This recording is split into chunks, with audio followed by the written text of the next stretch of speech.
Today we're going to have a video on one of my favorite sculptures that I do. These are actually sculptures I do as maquettes prior to doing larger figurative sculptures, human figurative sculptures.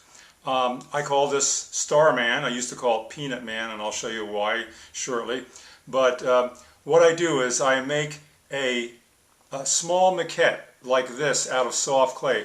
There's absolutely no armature in this piece at all, and with good reason, because what I want to do is, after I construct this maquette of a male, and in this case, this particular piece, I've designed it so that it is like what they call the heroic dimensions, which is that it's actually 9 heads as opposed to 8 heads for ideal, or for most normal people about 7.5 heads. So what I'm going to be doing here is a figure that would be suitable for like an action figure, a superhero.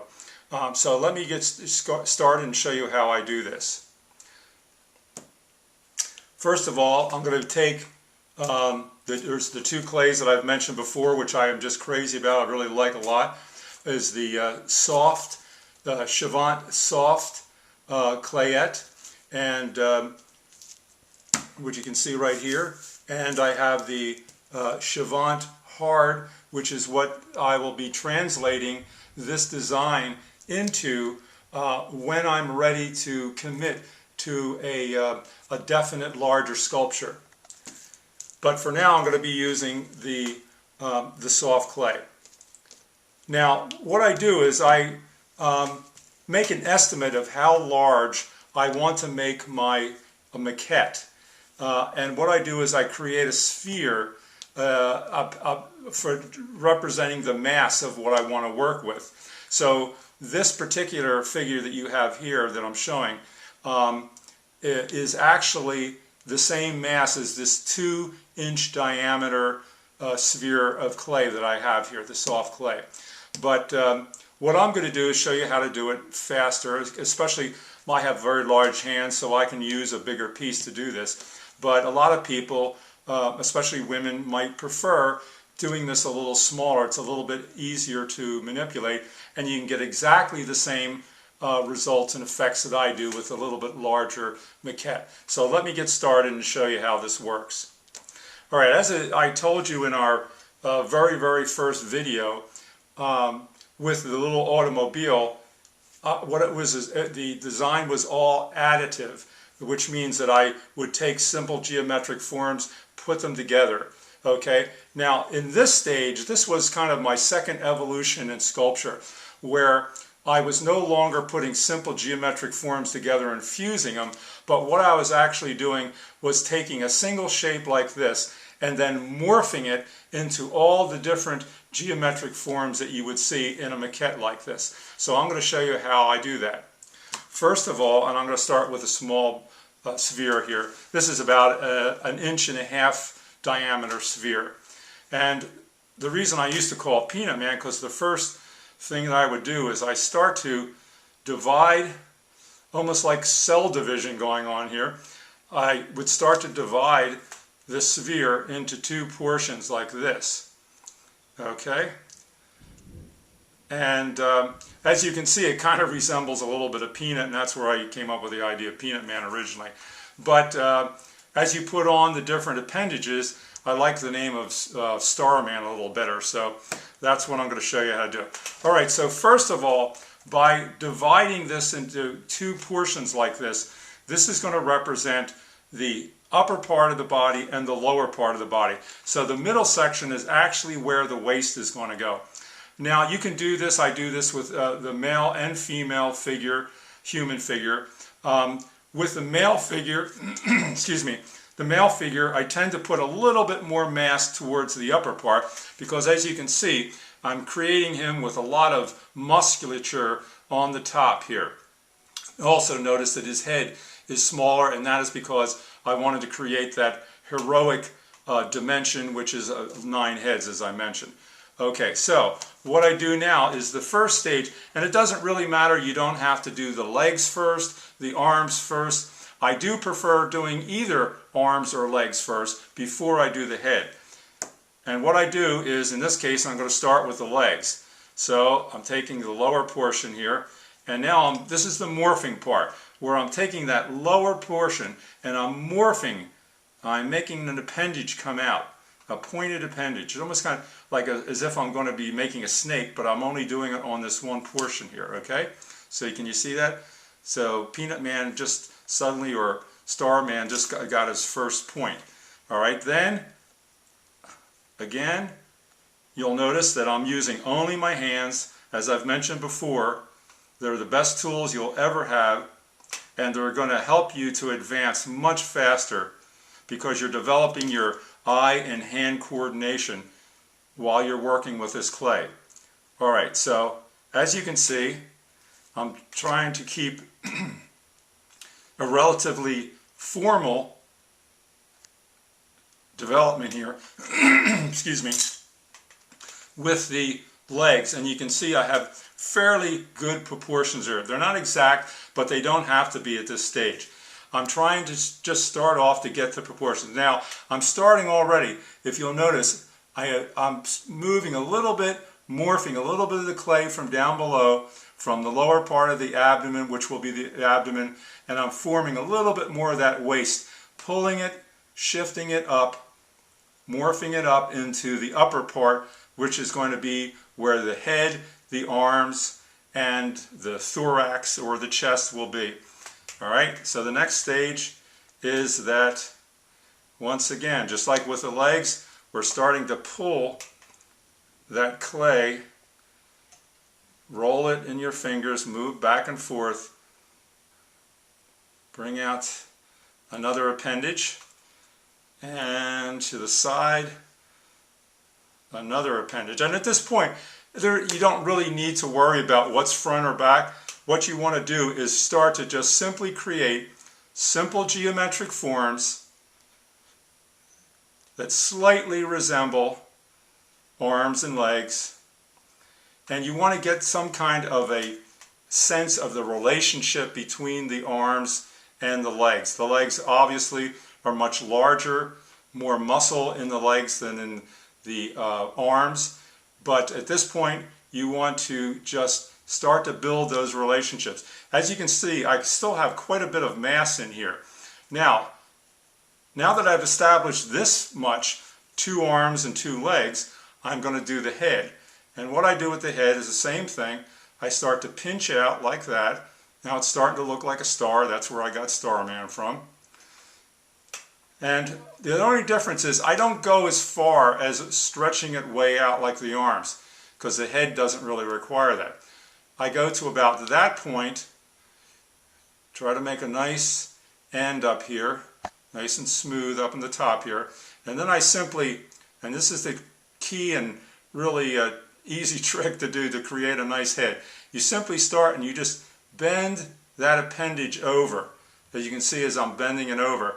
And then you want to take your fingers and just work back and forth like this. And you can see I've created a fairly nice head already just by doing that simple little move. All right? Now, as you can see, there's still a lot of mass up here. And what I'm going to do is, I think I have enough clay, enough mass in the upper part to form the kind of muscular arms that I want. So what I'm going to do is I'm going to start to shift some of this clay down. And you simply can do it by just shifting, smoothing it down to the lower part where I might need it down at the legs. And you can see I just blended it right in there. You can hardly tell that the transition, the morphing occurred. Okay?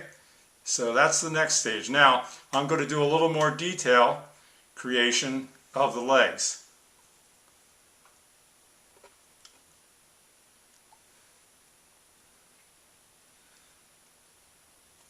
Okay, can you see that?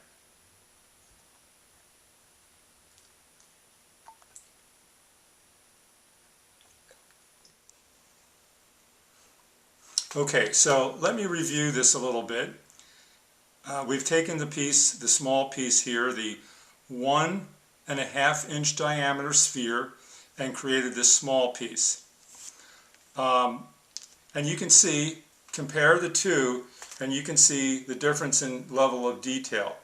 The other thing is you can start to pick out some dimensional, proportional differences. For example, the relationship I've worked out with the heads, I've made it so that the legs represent that 9 heads for the heroic representation. And in this design here, you can see the legs are shorter. So what I'm going to do is I'm going to, as I started to show you, I'm going to morph a little bit more clay into the lower portion. But what I'm going to do before I do that is I want to show you and just review a couple little things here to make sure that you can see how it was done. And what I can recommend is that while you're working on your little figure here, or if you get to a point where you're starting to get a little bit frustrated with a particular part, and what you need to do is, before we move to the next stage, is take just one section to try to recreate the geometry that I'm showing you. And let me just show you with the head. And I'm going to take an extra piece of clay here. So what I want you to do is to imagine that what we have here is the area, the upper part of the body here, okay? And what I'm doing is I'm going to be morphing, I'm going to be pulling that clay out from the upper part of the body to create the head. Okay, you can see how I'm just pulling it up, and like I said, this would be representing only this little bit of area up here, the upper part of the chest, where I'm going to be creating the head from the upper part of the chest. So I'm pulling it up. I don't make it as long as the arms. I just make it about that long, and I have a more blunt end on the area that's going to be the head, and then I simply bend it over, okay, like this. There it is halfway, okay, and there it is all the way over. And then I take my finger and I just smooth the sides, pull them back in to the back part of the head, and I go behind the head and I morph up a little clay up to the back of the skull area to help create the effect of the back of the neck. Alright, same thing on the other side. Morph it up, smooth it over, smooth off some of those anomalies, little rough areas, little geometric areas that aren't necessary. And there you can see that head, and that's how I created that. Okay? Alright, so now we're going to go back to the small piece. And what I'm going to be doing here is I'm going to be checking my proportions of my arms. I want those to be well balanced. I want them to be nice and formal, as formal as I can get them at this stage. And then I want to evaluate any excess clay I have in the chest area or in the back area here that I can pull down to the lower area, because I want to make these legs longer and a little bit more muscular. And I also want to be forming and thinking about the formation of the hands and the feet at this stage. So I'm going to start to morph a little more clay from the upper part of the body, and I do it just by taking my thumb and just sliding, pulling down little amounts of clay. You can see what it looks like as it's being pulled down on the front. The whole time I'm trying to also keep and maintain the waistline.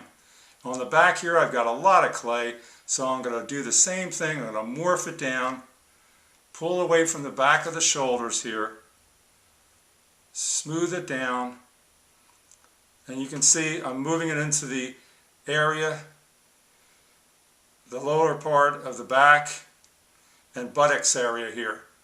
and I'll be forming the buttocks, parts of the legs, using this new clay area. This new clay meaning the clay that I've morphed from the upper part down to the lower part. And at the same time, I'll be forming that lower back, okay, and also keeping an eye to maintain the waistline. Alright, so now you can see how distorted this area looks, but we're going to morph all that right into the legs, the buttocks area in just a moment. And we're going to do that the same way we move the clay from the thorax area. We're going to take a little bit of the clay on the one side, we're going to try to move, and we're going to move that amount of clay into the upper thigh. Same in the back here. We're going to take half of that mass that we pull down on the one side and morph it into that leg. And the same thing on the other side. Okay. Pulling that clay down, smoothing it with our fingers like that. Alright, there's the back. This is going to be the back now. I've established, because I'm making this the lower back, and the buttocks, this is definitely the back. And of course I automatically established what the front was as soon as I bent this fifth appendage over facing this way. Okay? I'm going to morph a little bit more clay from the upper chest, moving it down, and I'm going to divide what mass I have left into the two legs, like that. Alright, and already, if you stop and take and reevaluate, you'll see that the legs are much better proportioned than they were when I showed you just a few moments ago, before I started morphing the clay from the chest and the back area down to the lower part of the body. Alright, so now, while I have that, I'm going to be once again just checking the waistline. I'm going to make sure that the crotch appears to be high enough up here in proportion to the length of the main portion of the body here. I'm leaving more mass, as you can see, on the upper part where the thighs would be. Alright, and I'm pulling, gently pulling, working the clay down a little bit at a time, giving a little bit more length to those legs. Now, what I'm going to do is I'm going to form the feet. And the way I form the feet is very similar to the way I formed the head. So what I do is I take the very end, the pointed part of this leg, this very undefined leg, and I'm just going to bend it up like that. Okay? You see that? Let me just demonstrate that for you in a little bit larger size here. So I'm going to just roll out this piece of clay here into the shape of, approximate shape of the leg. Alright, and what I have here is an upper thigh area. This is the thigh because it's got, as you can see, it has a lot more meat, a lot more volume in clay up here than it does down below. And this is the area where the knee is going to be. You can start to see a little bit of a delineation, just the way we started to form and delineate the waist in the early stages. That's what we do with the leg as well. But what I want to do is, before I go too far with the knee, I want to move down to the very end, and I want to roll it out a little bit as I started doing the smaller version, like that. Make a little kind of, not quite real pointed, but a little pointed, and then I just want to bend it upwards like that. Okay? Can you see that? Alright? That's what it looks like. Now this is going to be I'm going to make this the right leg. So what I'll do is, if you can see the point there, okay, there's the point, which is kind of centralized. Alright? What I want to do is I want to take and move that point over, favoring the left. Alright? And by doing that, it becomes the right foot. All right, you can see that. And then what I do is I pinch a little bit here, gently pinch at the heel to form the heel. And by doing that, you almost can see I automatically am forming an arch in there. A very pronounced arch, but nevertheless, it gives you the feeling of an arch beginning to form. Now, as you can see here, there's a lot of mass here at the ankle, so we just want to work that back up by turning it like this. And by doing that, we're moving the mass, very subtly moving that mass back up towards the calf. All right, away from the foot. Now I'm going to take that two arched foot and I'm just going to bend down like that. And you can see that it gives you a sense of a foot, a pretty good sense of what the foot would be. And you can do some other details if you want to create a little bit, just by pinching little areas, create the effect of the ankle. Now you can take this to whatever extent that you're interested in doing, but you can see I've accomplished all of this in just really minutes is all it's taken me. All right, so let me go back to the other piece again. I'll set that aside. So now I'm going to once again just make that right foot, and especially when you're working small like this, women's hands have a tremendous advantage because of the fact they're smaller, and for finer detail on a piece like this, they will make much better tools. Alright, so once again what I'm doing is I've formed that foot. I'm starting to create by just moving little bits of material here and there, rolling it between my fingers. I'm creating the upper part of the ankle, the calf, the knee area. Alright, and you can see by just doing that little bit, I've now delineated there's a much greater delineation what the calf is, where the knee is, and what the thigh is right here. And you can compare that, the difference, in just a few minutes, the difference between this formation and the formation that has not yet been worked on. Alright, so, and I'm just going to pinch, take my finger and just a gentle little pinching like that towards the knee, and that'll form a very rudimentary kneecap, okay? Alright, so now we have that stage, and I'm simply going to duplicate what I've done on the right leg with the left leg. Bending the foot up, as I showed you before, pinching the toe, and this time the toe will be pinched in towards the right, which forms the left foot. Pinch the heel, form the heel. Smooth anything that doesn't look like it belongs there. Any anomalistic little shapes. And you can see the leg at this point is shorter, and the way we just even it up like I did here is I just there's a little bit more mass in this lower part of the leg, so what I do is I just gently roll it in my fingers and try to get those proportions, the leg proportions, pretty even, okay? And once again, pinch at the knee here, create a little bit of a knee effect. Anything that doesn't look like it belongs, just try to smooth it out. A lot of this you have to feel your way through it, in the sense that if something looks out of proportion to you, then it probably is, and therefore just take the time and work on it until you feel comfortable with it.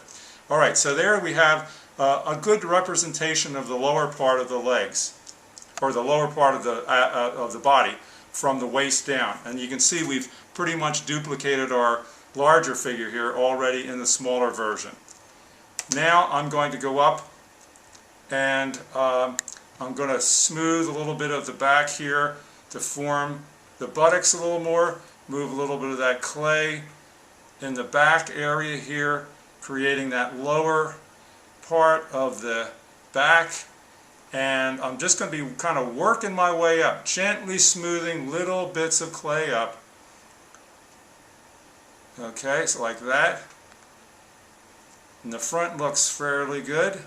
I'm just going to take a little bit of clay here, just move it to create a little bit of a simulated crotch area, and I do that by just taking my thumb and just rolling it and cutting a little edge there in the lower part of the abdomen in the crotch area. Same on the other side, like that.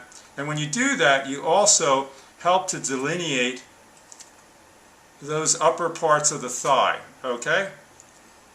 All right, now we're going to start to move up to the chest and the arms.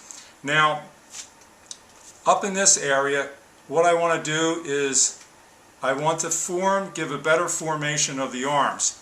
And first I'm going to just take my finger and make a little indentation right in the shoulder area here. And you can see the difference. It's very subtle, but I'm just moving my finger down like that on both sides. And what that does is it helps to create the neck at the same time as it helps to create the rounded part of the upper part of the shoulder. Alright, so there's the front, there's the back, and you can see it from the side. Back, side, front. Alright, now what I'm going to do is I'm going to create a little greater armpit, and I do that by simply taking my finger and working it into that armpit, pushing some clay in there.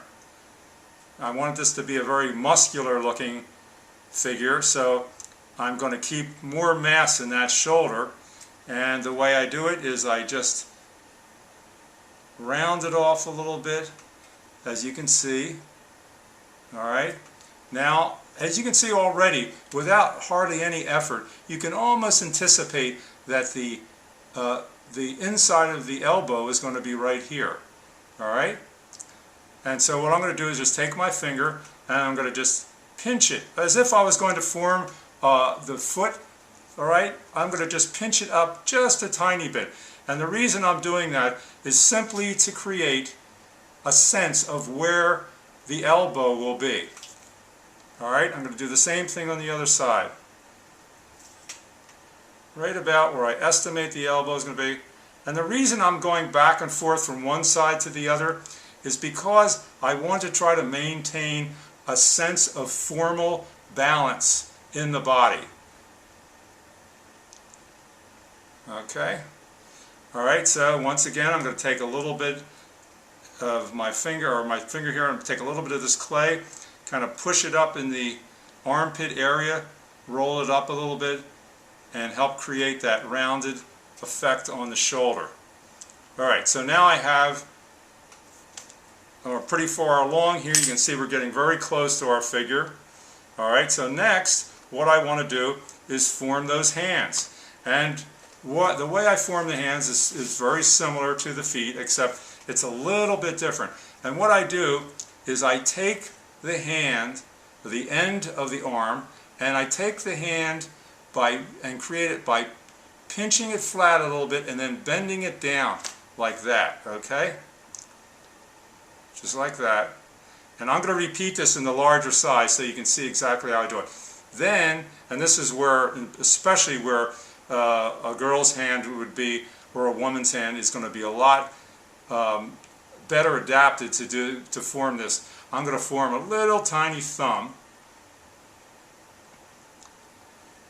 just by pinching out that clay, okay? Now let me demonstrate that again with the extra clay that I have here. Here's the leg. We're going to make it into an arm. So I just roll it in, snake it out a little bit again. This is what's so great about this Clayette Soft. You can see it holds the form really nicely. I have no armatures, as you can see, no armatures in these pieces at all. And once again, we're going to form that arm, rolling it out first, like so, okay? This is what the arm is basically. We're going to form that elbow, like that. Alright, a little more mass up here because it's going to be more muscle up here. the lower part of the arm here.